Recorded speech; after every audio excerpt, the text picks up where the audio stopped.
Namo tassa bhagavato arahato samma sambuddhassa. Namo tassa bhagavato arahato samma sambuddhassa. Namo bhagavato arahato samma sambuddhassa.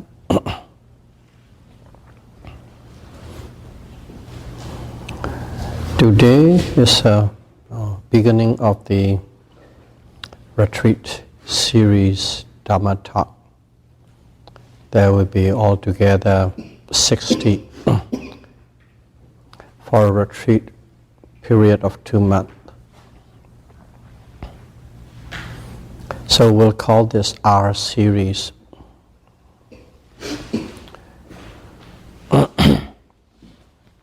Series R, Dhamma talk number 1. Okay. I believe all of you know how to practice Satipatthana Vipassana meditation properly and correctly.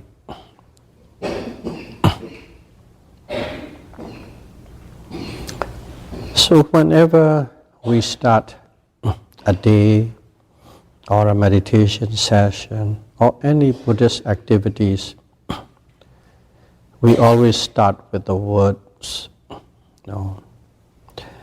Namo tassa bhagavato arahato samma sambuddhassa. In English is translated as homage to the Buddha, the Dhamma and the Sangha.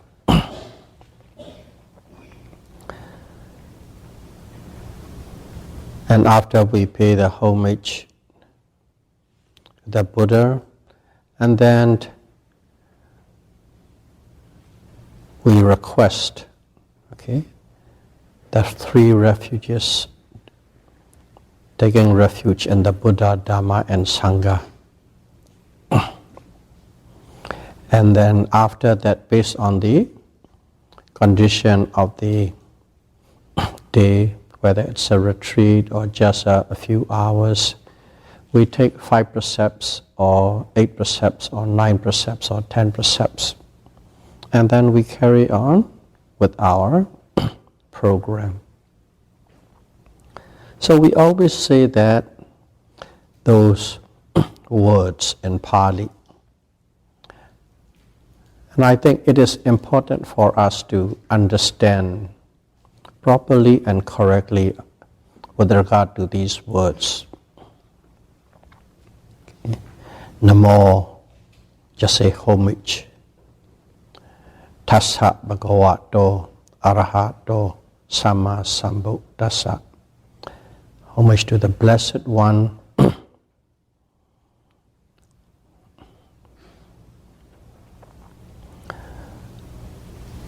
the Enlightened One,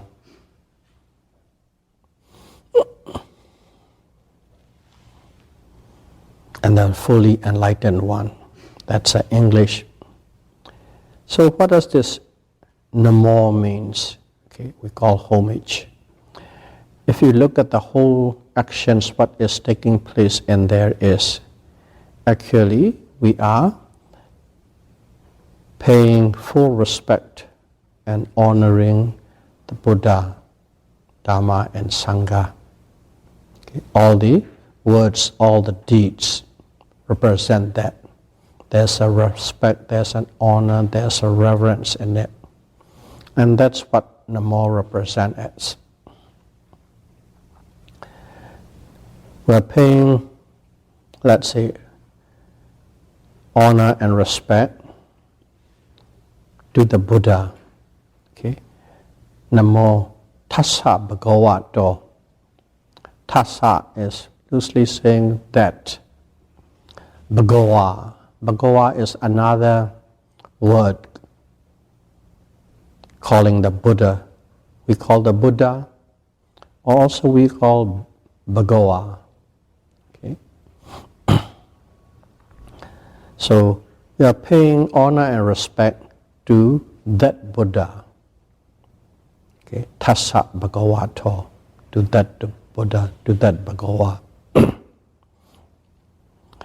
And we are paying respect and honor to that Buddha. Why? And in here, there are two words that follow, Arahato and Samma Sambuddhassa. Basically, these are the two qualities of Buddha that most of us use quite often, all the time. Because these are the very important critical qualities to be in that state. Arahato is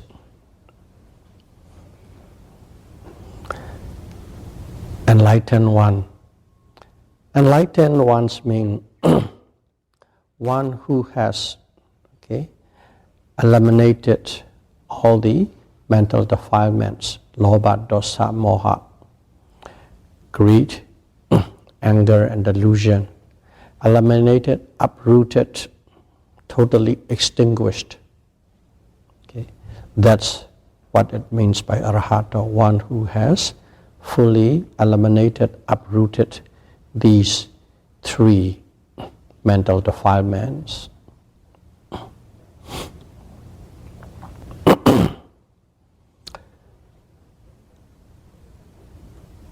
As one has totally eliminated these mental defilements, one is worthy of praise and respect and honor by the humans, by the devas, celestial beings, and the Brahmas, the higher beings. Arahato, that's what it means. We pay respect, we honor to that Buddha, to that Bhagava, because he has eliminated all mental defilements. Because of that, all human devas and the Brahmas, they are worthy of paying reverence and respect to them. That's Arahato, the enlightened one. And the last word is Samma Sambuddhassa. In English translated as fully enlightened one. What is Samma Sambuddhassa? We always know Samma. Samma means right, correct, rightly, correctly, truthfully, the truth. This Buddha has known all that needs to be known. Okay, all that needs to be known. There's no exception.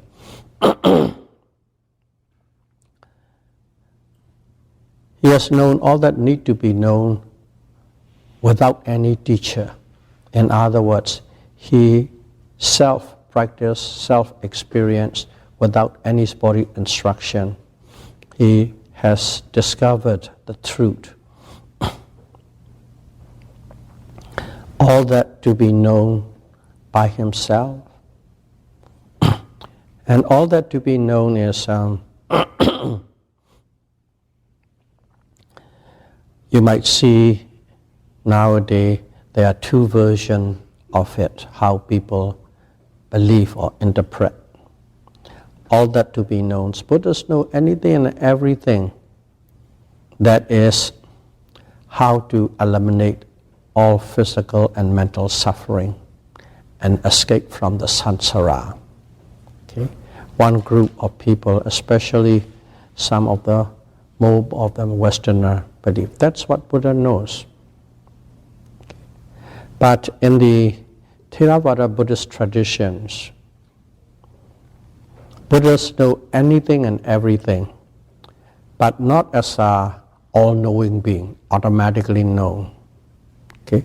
If there arises a problem, if there arises a question, if the situation arises that need to be solved, whatever that is, if the Buddha inclined his mind, he see everything with clarity as it really is. But he has to incline to that problem or situation It is not automatically known. So whatever it is, if he inclines it, he knows the answer. That is what it means by Samma Sambuddhassa. Not only the totally escaping from the samsara and eliminating of physical and mental suffering, anything and everything. If the mind's inclined to it, he knows. And because if you look at the scriptures and things like that, there's a lot of things the Buddha explained, especially about the mind and the mental phenomena, mental processes. These are exceptional things. Okay? No ordinary person, even persons with the highest jhanic attainment, could not and would not know. And there's a lot of what we call nowadays miracles and psychic power and things like that. These are all, you don't have to be even a Buddha. Just by attaining the 4th jhana, 5th jhana, 8th jhana, 9th jhana, you can get through to this thing. And that is not just monopolized by Buddha. So for that reason, as in Asia, traditional Buddhist belief, whatever Buddhists would like to know, if he inclines his mind towards that, he knows the answer. That's what it means by Samma Sambuddhassa. He knows it without any teacher, without anybody teaching. So that is what means whenever we say Namo Tassa Bhagavato Arahato Samma Sambuddhassa. So that's a fundamental thing that we need to know as a Buddhist. And after we pay that homage or pay respect and honor, what do? Okay. In a Buddhist, one of the things the Buddhist said is, you don't thrust down other people's throat what you believe, what your ideas are. Okay. In other words, you don't force upon anybody. And how can we define that forcing upon anybody? It's a very simple thing. He said, anybody approaches you who wants to know, who wants to understand, asks you to explain or to discuss or to have a dialogue with. If that person come and engage and ask you, then you may answer. If not, you don't just simply go out and take a podium and then scream out and tell all your ideas and try to convert. So that's how the rule is set for the monks. In other words, no forced conversion. You only talk to people who wants to know, who wants to understand, who are curious. Only then you may say. So to be able to conform with that, through the tradition, they created this requesting of the 3 refuge and the precept. So even in a normal situation, even among the Buddhists, the tradition is set in such a way that one request, Aham Bande, Venerable Sir, Tisarena Saha, that is the 3 jewels, Buddha, Dhamma and Sangha. Pencha Silan, along with it, 5 precepts or 8 precepts or 9 precepts. Dhammanya Jami Anugahang Gatwa Silande Ta Me Bande. I request to give it to me, to dispense to me. Grant me these 3 jewels and the precepts. So, in other words, that set the setting of somebody is approaching with true sincerity, want to know, want to learn, want to explore, want to investigate. So, by saying that the monk is totally free from his breaking his vinaya, he's not forcing upon anybody. For that reason, that freeze come in. And then after you have requested, then we just pay homage. And the monk said, or whoever that is said, Ya Mahawandami Danvarita, repeat after me. And then whoever is asking say, Ama Bande. That's all right, sir. I agree. Right. Okay. It's Ama Bande. Venerable sir. That's right. And then you pay respect to the Buddha, Dhamma, and Sangha by saying that phrase, Namo Tassa Bhagavato Arahato Sammasambuddhassa, 3 times. And 3 times is, we show the seriousness. That's number 1. Okay? You just ask only once, and if you just ask 3 times, okay, give me that pen. And then say, give me that pen again. And then say, give me that pen. If you ask 3 times, that person really wants it. If he asks only once, maybe not, he can live without it. So that is the idea, 3 times, seriousness showing it. Not only that, by repetition, if you are repeating the same thing again and again and again, eventually it becomes a part of you. It's in your memory bank. Okay? At first you have to look at the paper and look at it, and later you just can say, Namo Tassa Bhagavato Arahato Sammasambuddhassa. And one thing have to be careful is, once you know it, make sure that you are not repeating like a parrot. You know the meaning what we just said. While you are saying it, also the meaning is in there, in your mind, in your heart.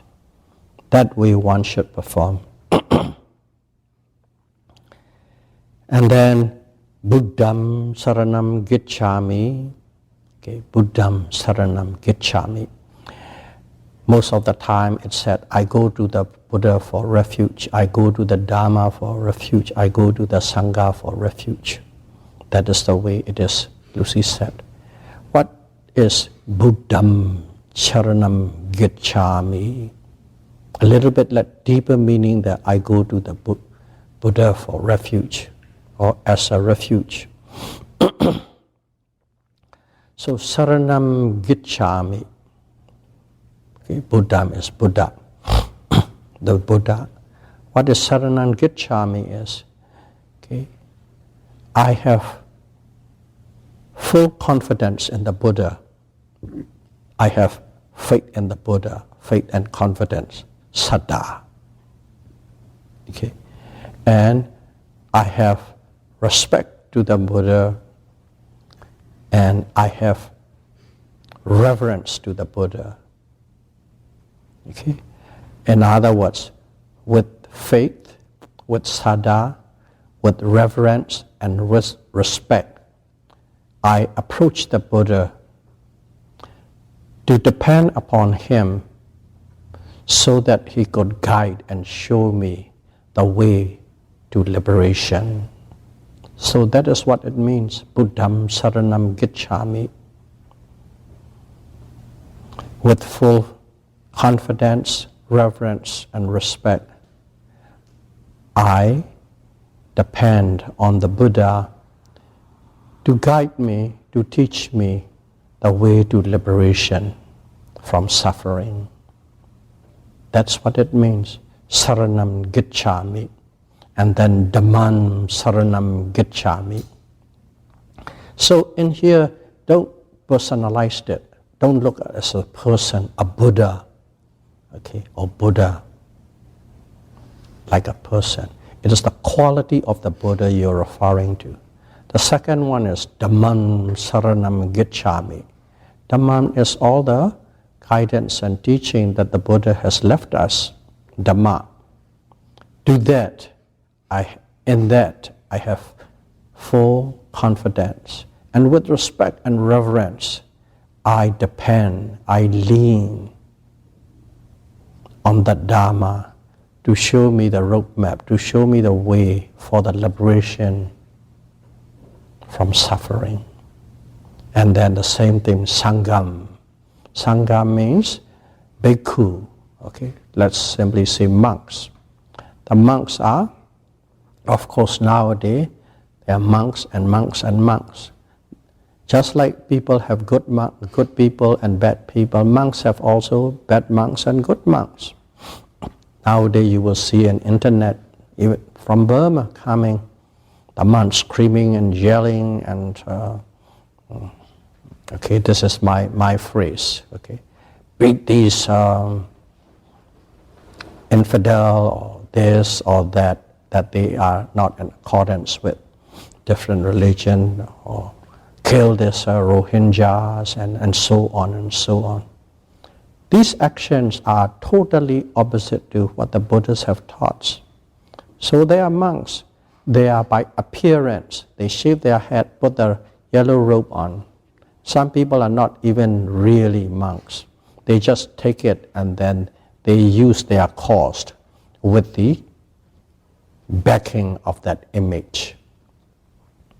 So that's not a true monk.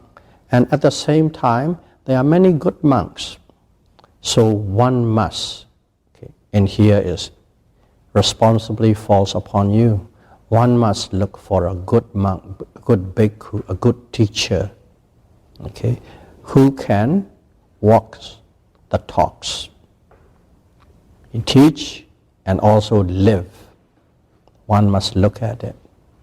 And that kind of a monk, so don't just go there and everybody with a shaven head and a saffron robe.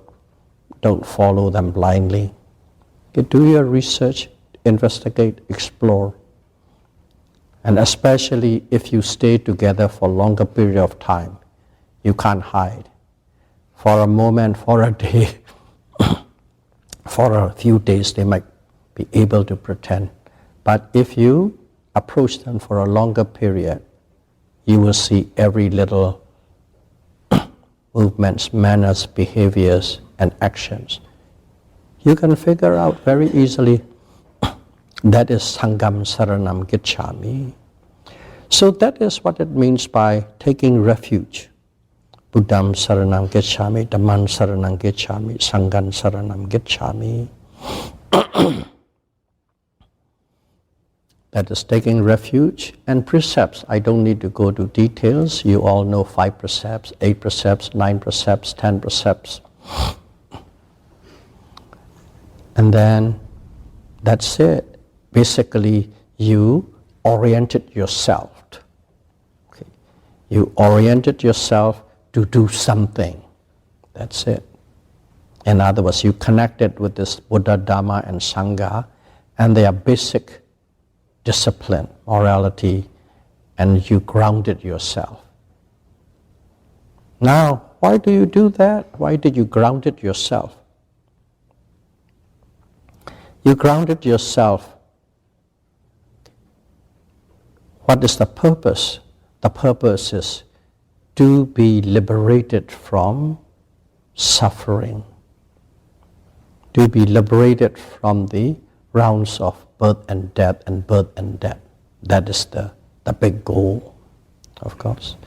So, to achieve the big goal, you must do something. In Buddhism, you can't get anything without your own effort, without your own doing.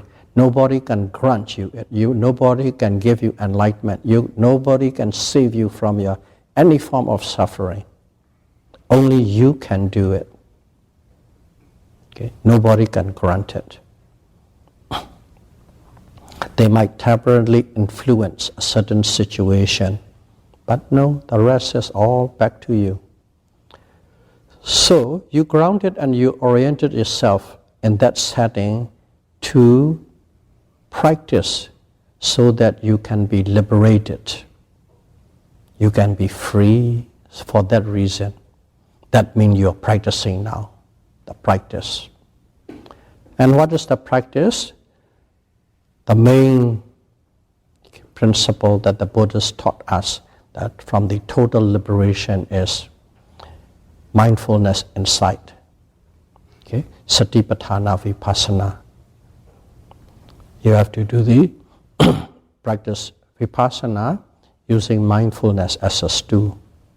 Whether you do the pure Vipassana or whether you are doing the mixed Vipassana, samatha and vipassana mix, doesn't matter. You must practice. See, that is how. Once you grounded, you are grounded to do that, you practice. So you practice this.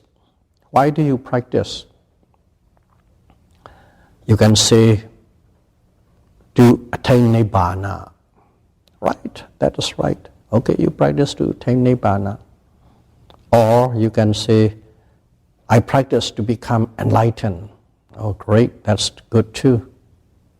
Or you can say, I practice so that I can eliminate all the physical suffering and mental suffering. That's also right. All these things are right. Say, I practice for nibbana, I practice for enlightenment, I practice to get rid of all the suffering. Okay? You can use all these things. But still, these are, to me, still quite unwavering statements. Nibbana, even discussion about nibbana, you will go spinning down and nobody can really nail it. Okay, enlighten. What is enlightenment? There will be a big debate can go through. Or eliminate physical and mental suffering. That's a little bit more narrower and more focused. But still, starting to think, how can you eliminate this physical suffering?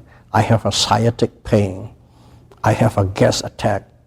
How it is? All these things can come in. So, I would like to approach this. I practice to dry it up, to reduce and to dry up kilesa, mental defilement. That would be the definition I use. They are all right, nothing is wrong. But I like to go straight to the thing that we can really touch, know, and do something about it.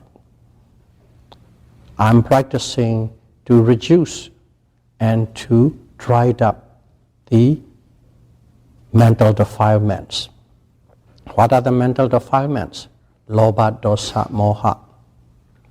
Okay? Greed, anger, and delusion. I won't go into details. You know the more detailed meaning of it. That's what you are practicing for. To reduce, to dry it up, and finally to totally uproot it, these mental defilements. That's the purpose. So this drying up of mental defilements, this uprooting mental defilements, everybody is doing it. When you become a arahat, okay, at the same time you go arahato, you remember? The Buddha's one of the Buddha's quality. That doesn't is only for the Buddha.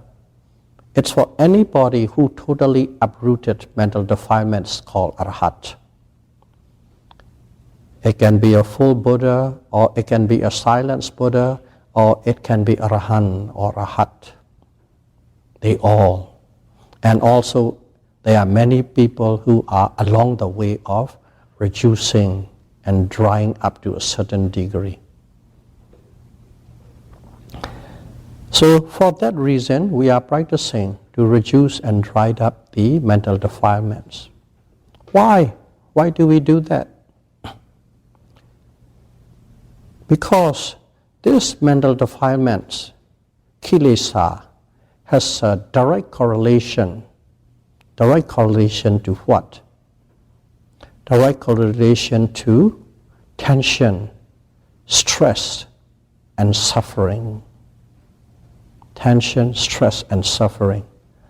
The more mental defilements, the more greed, the more attachment, the more anger, hatred, the more deluded, the more tension you will have, the more stress you will have.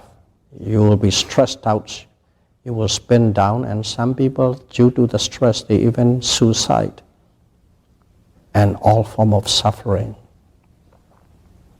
So there's a direct correlation between these two. So if you can reduce the mental defilements, you will be also reducing all sort of tensions, all sort of stress, and all sort of suffering from your life. For that reason, we are practicing. Okay. Mental defilement dried up, reduced, because our stress, our tension, and our suffering, our despair, our sorrow also reduce. And if you can totally eliminate the mental defilements, all stress, all tension, all suffering are gone. That is a direct relationship. As such, one should know with clarity, because you are practicing it, and you should know with precision what you are doing, how you are doing, and why you are doing. Buddhism is all about understanding. Understanding, we call it piññā, understanding. Understanding on an intellectual level, understanding on a little higher level, deeper level, understanding on a complete, ultimate level. Many levels of understanding. When you go to the ultimate understanding, that's called wisdom. Okay, but the word is in Pali is one, piññā. It applies to every stages. So that is the reason we are practicing. And once you reduced it, you are stress-free, tension-free, and suffering-free. Okay. And somebody might say, yeah, that sounds good. Okay. Some people will come point, you're very selfish, you're only doing for yourself. You live in the midst of the society, in this human race. You are just trying to escape. Selfish person. One will point finger at you. And if you only look only on that spot, yeah, that accusation is quite true. But just look at it a little beyond that. What it is when you have eliminated mental defilements, no lobha, no dosa, no moha, but still you are a human being and you live in the human society. You have neighbor, you have people you are interrelated with. Okay?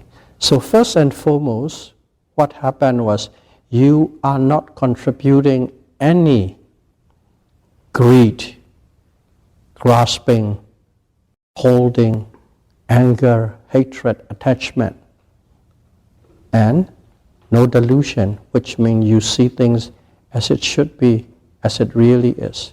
So in other words, you are not contributing any stressful, any suffering, any hurtful producing elements into the society. See, it is not only you who benefited, it is your neighborhood, the people you are associated with. They also benefit because you are not contributing anything. Because just look at it every day, all of us are in some way or the other contributing some form of tension and stress and suffering for others from a wrong speech, from a wrong deed, from a wrong behavior, because that person is not have the right view with you, not in accordance with your idea or opinion, conflict. But you take it out, so you are somewhat contributing to the society in an indirect sense, because you are not pouring any more toxin into the human society. That is the first way you contributed. Secondly, when you can live without these mental defilements, the way you do, the way you speak, is entirely different from the rest of the people around you, from your neighborhood. So automatically you become a model. You are teaching them, but not with words, not with telling them what to do, just by being you. Just by being you with no kilesa, no mental defilements. And you'll be surprised how much we human learns. Okay? We think we learn a lot from books and listening to lectures and stuff. But most of the thing we are doing, we learn from watching things. Since we were little baby, little kid, they learn and they learn and they learn. Good or bad, doesn't matter. By watching, by emulating, by copying, by duplicating, by watching, hearing. That is a very powerful tool we are not even aware of. We think only when we say this is right, this is wrong, and then we put a flag around, then we are doing something. No. Just by being present, just by being you in your neighborhood, in the people around you, you are making a difference. You are creating more peace and more prosperity in a wholesome way.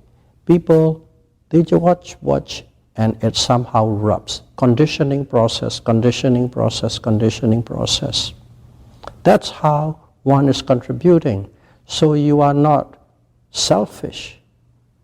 You are not only doing for yourself, you are contributing in many different ways. And then, not everybody, there are some people is, they go beyond that.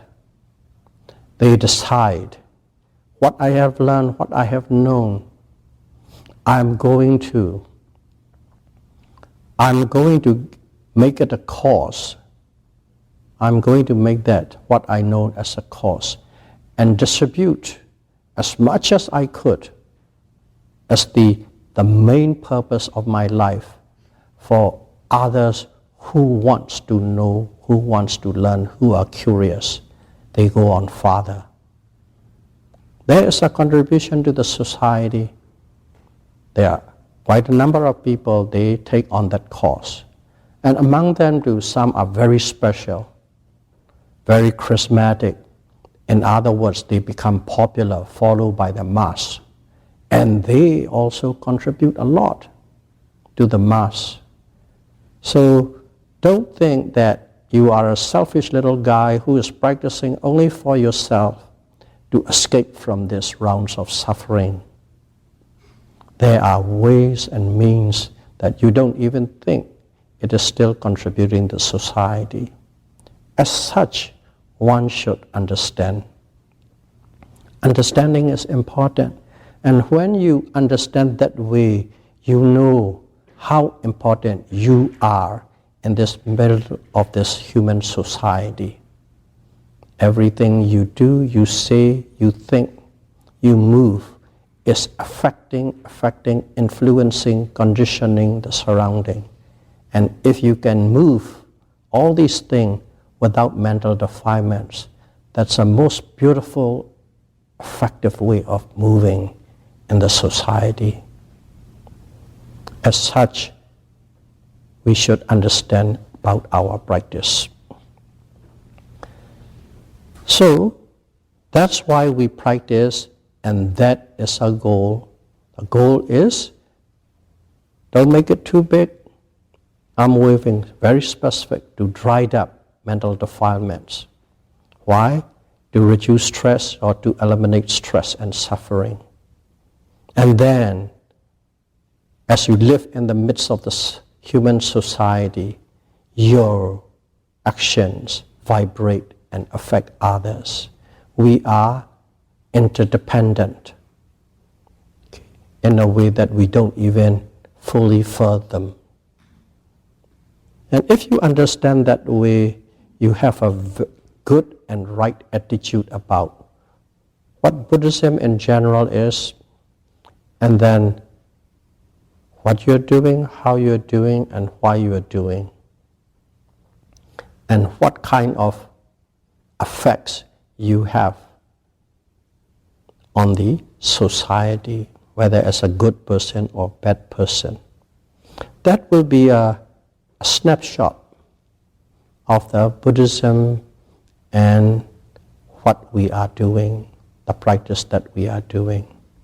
Must understand with clarity, with precision. And if you understand that way, you have a very correct attitude of the path that you are going, and you will have even higher motivation on what you are doing. So this kind of understanding, okay, must practice. Because to practice so that you truly understand the ultimate reality or the true nature of what? Of yourself. That's all. So to expand it, to understand yourself means to understand your mind and the body, nama and rupa. And how one must understand this nama and rupa. Okay, we'll put the answer in the front.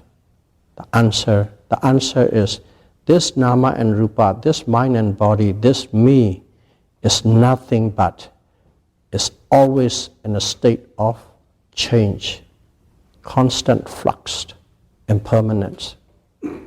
This nama and rupa, the mind and body, this me is always under the oppression of the state of change.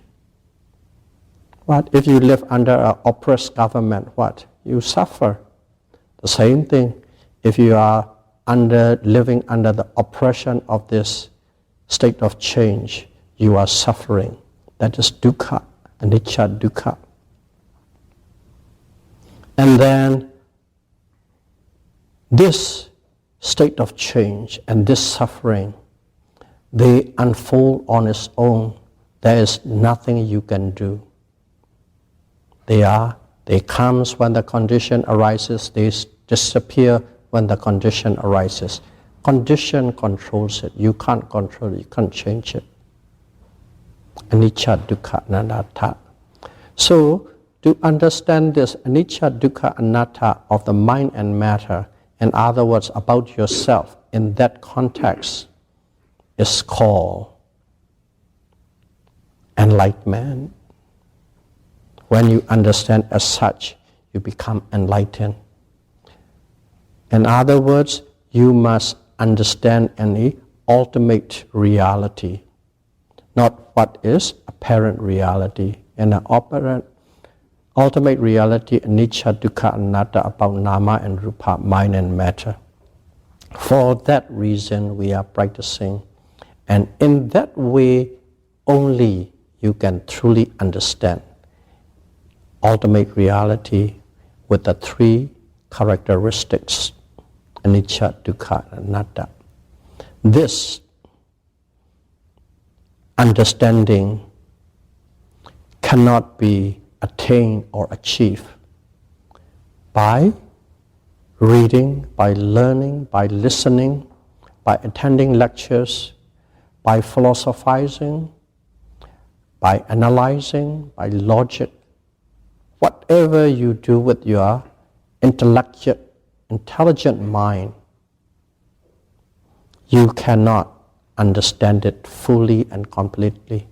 Maybe some very sharp, bright, intelligent people might dig quite deep, but not truly.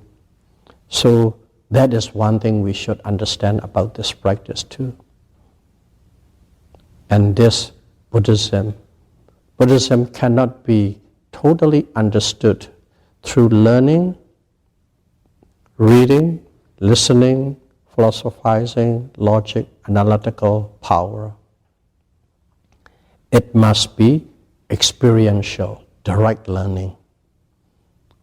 And That direct learning is the one that Buddha set out for us, the part of the roadmap.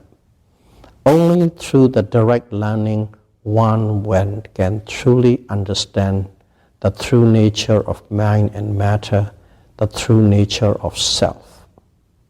Myself, yourself, ourself. That is how this system works. But this discussion, this listening, this here, Dhamma talk, listening to talk, okay, they cannot give you true wisdom, but these in conjunction together with your practice, this Dhamma talk can reinforce you the practice, reinforce you on your experience, explain you, thread the needle. That is what the Dhamma talks are about. Dhamma talk is to reinforce your experience and your practice, to clarify, okay, exactly what your experiences are. In that way, it is very useful, but it must be woven through the practice, and only the theoretical part which are directly related and maybe a little bit indirectly related to the actual practice and experience. That's how one can grow. That is a way to march upon on this practice. And of course, we are practicing first and foremost what? To dry up the mental defilement. When the mental defilements are gone, what happened? Suffering ceased to exist. There's no more suffering. When there's no more suffering, what happened? At that moment, you are called enlightened. What is enlightened? Enlightenment is you understand the Four Noble Truth. Four Noble Truth. And when you understand experientially in conjunction with reinforcements of lectures and books and talks, okay, got enlightened and you experience Nibbana. Same thing, dried up the mental defilement, Nibbana, same thing. But if we say simply for Nibbana, it doesn't sink into you. But if you say to dry up the mental defilement so that I can reduce stress and tension in my life, that is effective because it is right in the midst of things. It touches you. As such, one should look. So, Four Noble Truth. When you understand Four Noble Truth completely experientially, you are enlightened and you experience or know what Nibbana is, cessation of all form of suffering. But we are not there. We are not even at the doorstep yet. We are trotting away.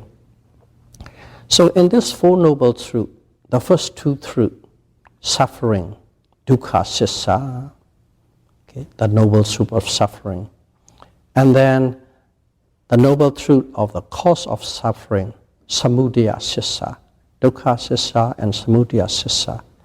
These two are called lokiya sissa, the truth of the mundane world, the world we live in, the world of nama and rupa, the world of the five aggregates, the world of mind and matter. These two truths can be found, discovered, because it exists in our mundane world. So these two truths you can accurately understand, practice, experience, abandon, uproot with what we have right now, whatever we have. What is it? What we have is mind and matter, nama and rupa. What we have, this mind and matter, in a little more detail, is called five aggregates. What are they? this physical aspect, the body, and then vedana, feeling, and then perception, sanya, and then mental formation, sankhara, and then vijnana. It's the consciousness. That five, all that five. And that five is in you, in me, in every one of us. Every one of us have it. So we can accurately work on those five. And in these five, you will find this, the first noble truth, dukkha sassa. And you will find the second noble truth, samudaya sassa. But there are another two truths. Okay? Nirodha sassa, the cessation of all form of suffering. And mega sassa, the path, the truth of the noble path. Those two are not in this mundane world. Those two truths are in the ultra-mundane world. In Pali, it's called lokuttara. Okay? Ultra-mundane truth. Or lokuttara sissa. So, in this ultra-mundane, what is ultra-mundane? Ultra-mundane is beyond this nama and rupa. You cannot find this, the third noble truth, in this mind and matter or the five aggregates. You cannot find the mega sissa, the total 100% truth of the path in this mind and matter.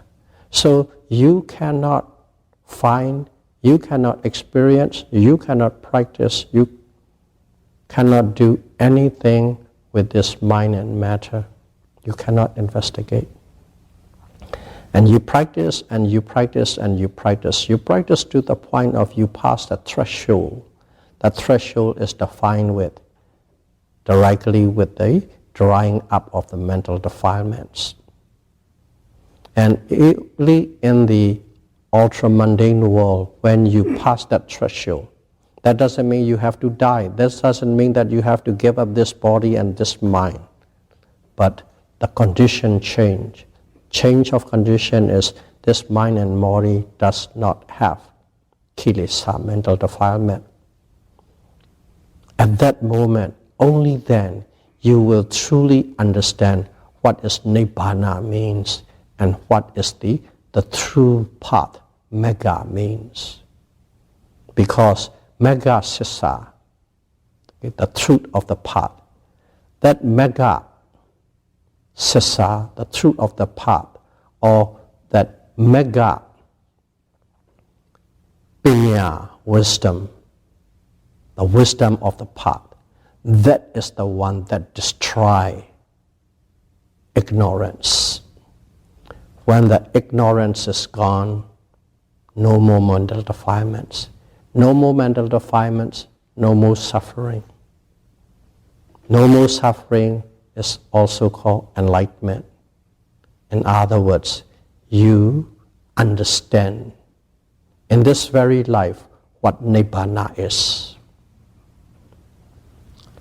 So that will give you a full-rounded understanding of, number one, what Buddhism is, what Buddha, Dhamma, Sangha is, why we take refuge, and why we practice. And in the practice, there are two pinya, or understanding. Intellectual understanding, okay, theoretical understanding, and experiential understanding. Through that experiential understanding, eventually you will understand this Four Noble Truth. And that means that is the end of your journey. You have totally eliminated all form of suffering, physical and mental. So may all of you be able to practice this full foundation of mindfulness as the Buddha has set down for us. And may you be able to understand this full noble truth experientially as soon as possible. Sadhu, sadhu, sadhu. Buddham bhajami. Dhammam bhajami.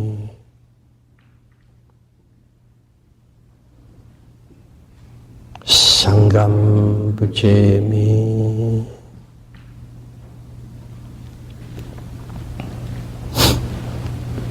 Thank you very much.